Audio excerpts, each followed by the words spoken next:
I watch a lot of TV, especially old TV. I love game shows, Jeopardy, cooking shows. Stand back, Mama. No, that's not good. Educational shows. Hello, I'm Bill Nye. Shows that don't really make any sense. Movies. My favorite is Mr. Magorium's Wonder Emporium. Pretty impressive ball, isn't it? And a ton of cartoons. There's some stuff I haven't seen that the average cinephile would expect me to watch. And there's some stuff that I've seen that they definitely haven't. I love watching oddball, forgotten animated shows, so I figured I'd do my top 10 niche cartoon countdown.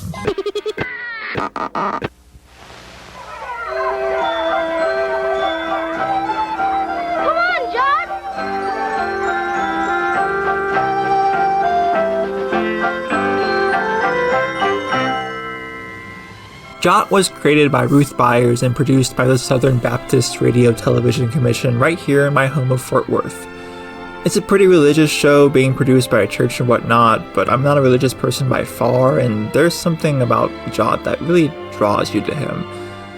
The lessons are a bit heavy-handed, but with animation created by Keats and Herndon, a small but impactful studio here in Dallas, it's always a trip. No, ma'am. No, ma'am. Go away, go away!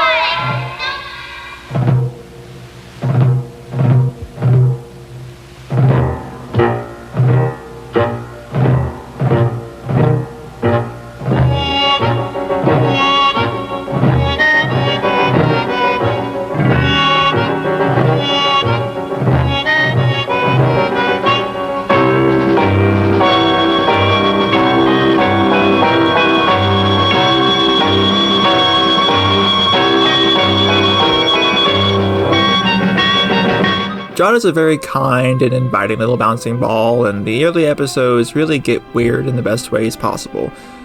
I've actually got a partial fun kit from this series that you were able to get in the mail back then, which came with its own flexi-disc record. Hi, friends. This is me, Jot. As much as Jot supposedly aired here in the South, I've never seen Jot merchandise in the wild. Not that there is very much made anyway. If the evangelical message doesn't make you gag too much, I really recommend it to anyone into UPA-style animation. But be warned, Keats and Herndon didn't work on the show for the entire duration, so the quality and trippiness goes down over time. Yeah. Now on 4, it's time for that World Watcher widget to spring into action.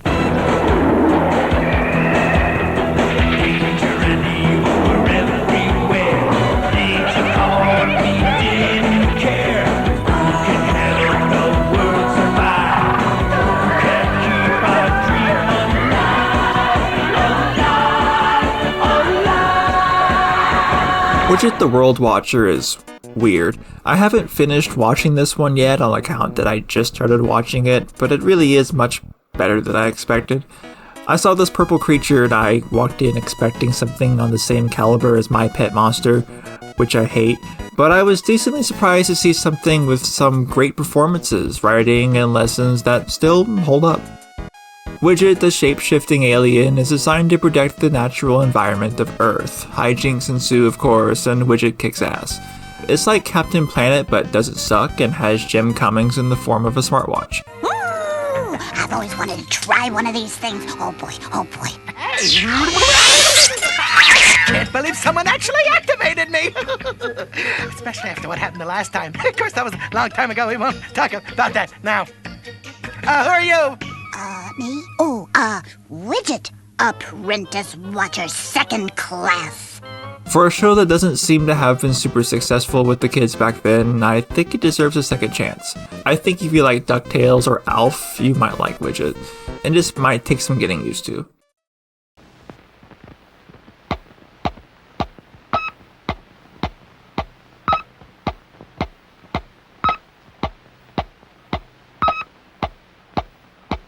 And now stand by for adventure. 3, 2, 1. If you've been to my channel before, then you probably know that there isn't anything else I can say about Colonel Bleep. But for those not in the know, Bleep is the first color TV show, by far the oldest on this list, but definitely no less worth a watch. Bleep, an alien known as a Futuran, has various adventures in space and on Earth with his friends Squeak the Puppet and Scratch the Caveman. Rarely do these characters ever talk, but rather they communicate through sounds and whatever the narrator is saying. So here they are, three very strange companions. Colonel Bleep of the future, Squeak of the present, and Scratch of the distant past. It's not the most eloquently animated by a long shot, but the art style is wonderfully 50s and the narrator is overkill in the best ways possible. Quickly, with a mysterious power of his own, the evil doctor starts the robots again, working faster than ever before. But now, instead of building machines for peace, the factories rapidly grind out a deadly fleet of powerful space tanks, which Destructo plans to use to conquer the universe. It's a good show to put on and just chill. Not all of it has been found, but a decent amount of episodes can be watched online. It's not like they're really connected anyway.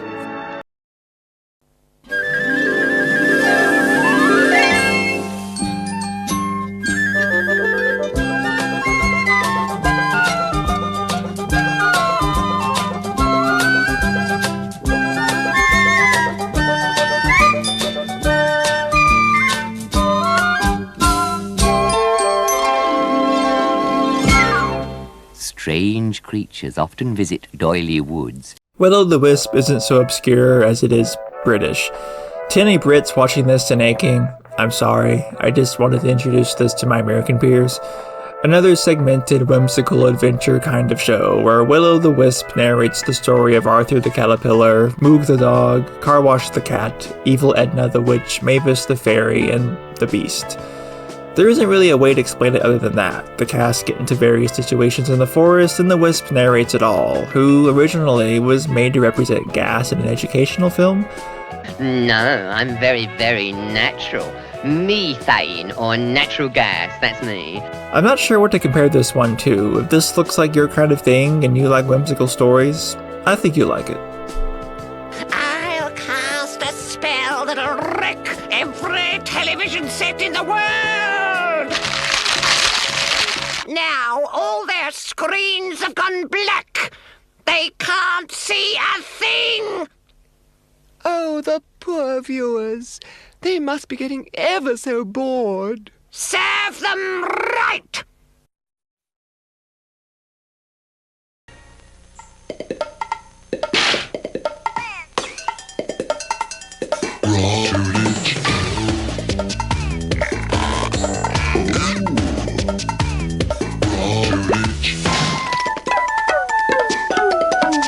Raw Tunage was Disney's attempt at an anthology show, with each episode featuring 3 segments. Bonkers, which later became its own show, Marsupilami, based off a comic which also became its own show but much less successful, and Totally Tasteless Video, which would have a random animated skit. Raw Tunage didn't last very long, with only 12 episodes and available in varying quality, but it's still worth a watch.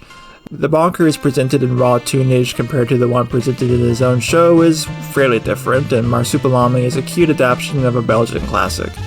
Totally Tasteless Video has some duds, but sometimes it really does kill it with skits like Badly Animated Man.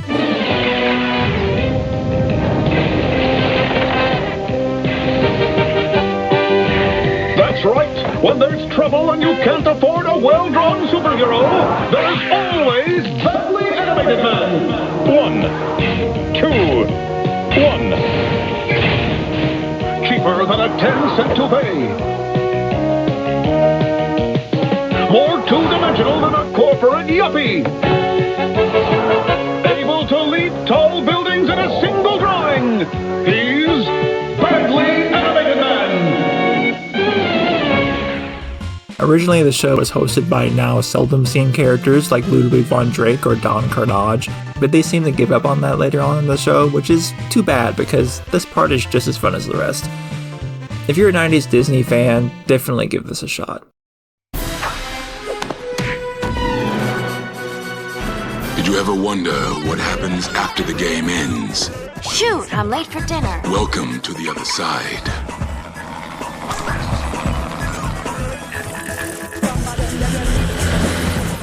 Game Over is an even shorter-lived experiment? Failure? Whatever you'd call it, I love this stupid show. Patrick Warburton and Lucy Liu voice Rip and Raquel Smash and Burn, characters whose jobs are to be in video games and raising their children to find their own game. Rip is basically a driver in Burnout, and Raquel is essentially Lara Croft.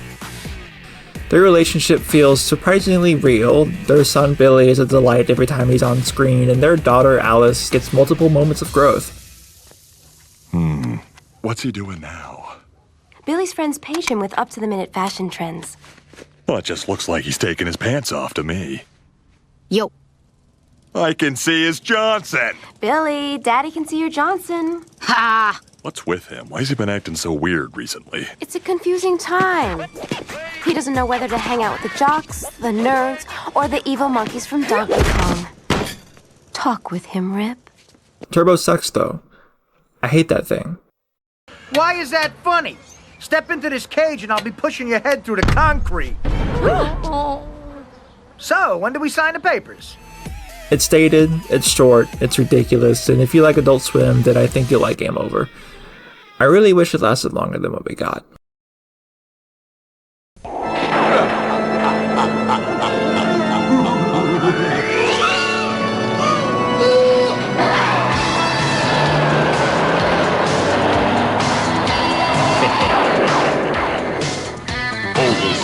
Bells are ringing. Now it's time to begin.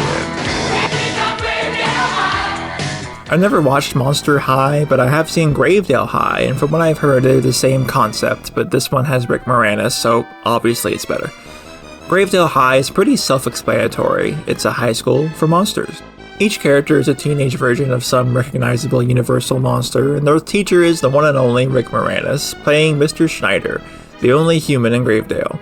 This show, intentional or not, does a decent job in representing racism and community. The kids stick out for each other, they try to make a living for themselves in a world that hates them, and they have a teacher that supports them. It's really sweet, never had a home video release unfortunately, and it has an awesome introduction. For a Hanna-Barbera show, the animation isn't as bad as you'd expect, and the writing shines actually every now and then. Can it, worm? Hey, yo, back off, brain dead. That's it. I'm challenging you to a little game of fly or splat, right here. Fly or splat? What sort of game is that? We fly up, we fly down, and whoever stops last wins, unless he splats. You're on. But there are some episodes that really do suck. Originally, this show was pitched as a feature film written by the same guy that created the Minions. I wonder what that would have been like. Recommended for people who like campy shows with heart. Yeah, another high school show, but this one's in space. Galaxy High School was created by Chris Columbus and animated by TMS in 1986, so this is something really pretty and really 80s. It's like John Hughes made an anime. Two humans, Doyle the Jock and Amy the Bookworm, are accepted into the intergalactic high school Galaxy High. The environment here is awesome. The character designs are creative, the score is fantastic, it's just a great trip. Doyle and Amy run into the kind of hijinks you'd expect two high schoolers to run into in space, like struggling to deliver a pizza and having to get everyone off the beach before it explodes. I'm kind of glad the planned reboot never happened, because I don't think it could have ever lived up to the original. Recommended for all Brat Pack and 80s anime fans.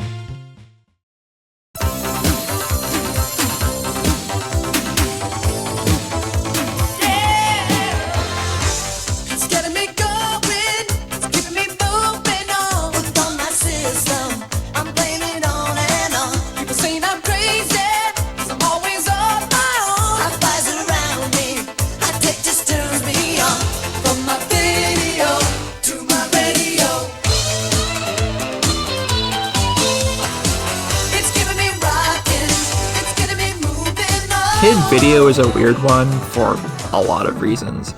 Imagine the monkeys meet the gorillas. Kid Video, a band created for the show, is abducted by Master Blaster into Flipside, a world obsessed with music. There, Master Blaster plans to use them as musical slaves so he can profit off of them, but after they're saved by Glitter, the sneezing fairy, they roam Flipside, helping citizens from Master Blaster and his copycat schemes. They also free Lionel Richie from a bubble in the first episode. This show was made during the MTV boom, so music is just everywhere, and every episode originally came with a music video, sometimes put in seemingly without any thought. Wait a minute, our search is over. Look under here, guys.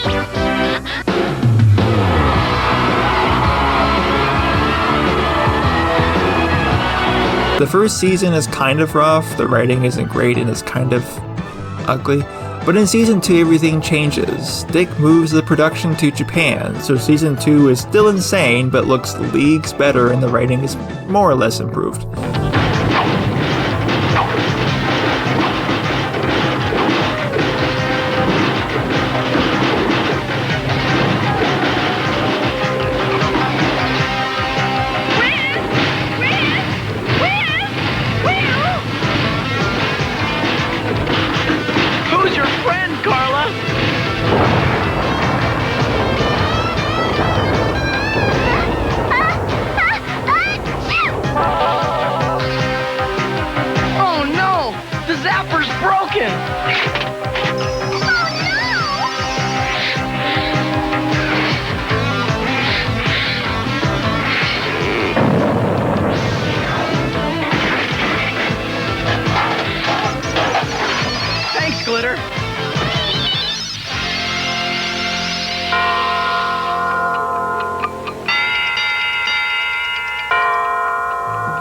This is an extremely 80s show, but all in the best ways. More people need to watch this, and I need more fan art of it. Season 2 is better alone just because of Toolbot.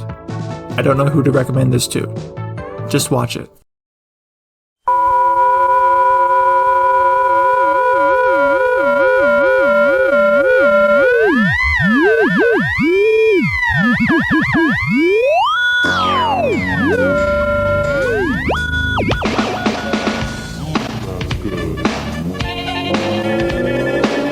Jump.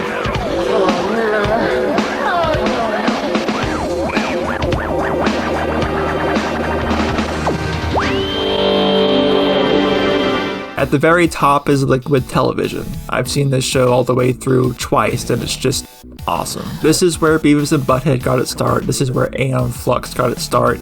It's the launching bed for a ton of animators at the time, and there's stuff here that you're just not going to see anywhere else. Liquid Television is the experimental animation showcase that MTV put out during the early 90s. Just a straight half hour of weird student animation. Some of the segments repeat and have an overarching story, others you'll only see once and never again. Horror, pain, fear, guilt. It doesn't have to be this way. Thanks to the fine chemists and engineers at the Lee factory, this is a worry of the past. Lee presents Lee Press-On Limbs. They won't scratch, peel, or fade.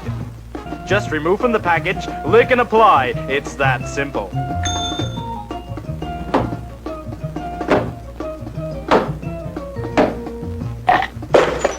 Need the Lee Press-On Limbs, hon? There you go, Timmy. Why, it's that easy. If you have a short attention span and love crazy stuff, watch Liquid Television. Some of my favorite bits are Elvis meets the Spider People from Hell, the Art Scroll Girls of Doom, Jack Mack and Rat Boy Go, The Big City, Joe Normal, The Running Man. There's a lot. It's got an intro by Mark Mothersbaugh and Beavis and Butthead turn a frog into a baseball. It's got a sequel called Cartoon Sushi, but it doesn't really hold a candle to the original. Just watch it.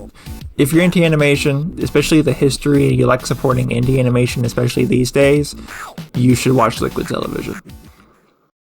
And that's it. My top 10 niche animated shows. There's a few I had to leave out, so as a bonus, here's another top 10, but honorable mentions in no particular order.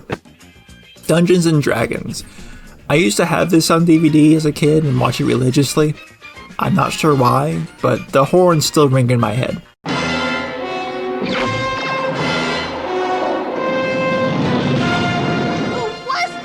Hobberty Dick, I haven't seen all of this yet, just a few episodes, but it's a really obscure anime that right now you can only watch in German. This one needs more love, it's cute. La Linea, more popular in Europe, but it's cute, just a dude made out of a line. Moomins, yeah, the comic is everywhere, but the 70s stop motion version, not so much. This one is sweet, watch it if you like Will-O-the-Wisp. Little Shop. the animated adaptation of the musical. It's weird, but it's good. Plonsters, also more popular in Europe. Little blobs moving around, and usually the orange one is getting bullied by the little two asshole blue and green ones. Rubik the Amazing Cube. This is ridiculous. I love this show. I don't know why.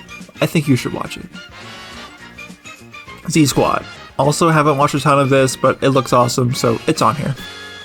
Wolf Rock TV. Only one episode of this has been recovered so far, but it's great. If you try Kid Video and end up liking it, watch this. Bump in the Night. Almost made it to the top 10. This show is adorable, but it didn't click enough for me to actually put it in. And that's it. That's the whole thing. If you know some shows that you think I should have included, then I'd love to hear comments and suggestions. I love learning about shows I haven't seen. Sorry I didn't really include anything new. I don't watch a lot of new stuff, and I figured Infinity Train is probably too mainstream. I think I pushed it enough, putting Galaxy High in there.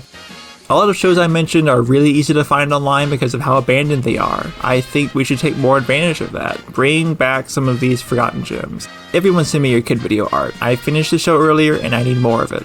I need more of whatever this thing Master Blaster is sleeping with. I don't know what that is.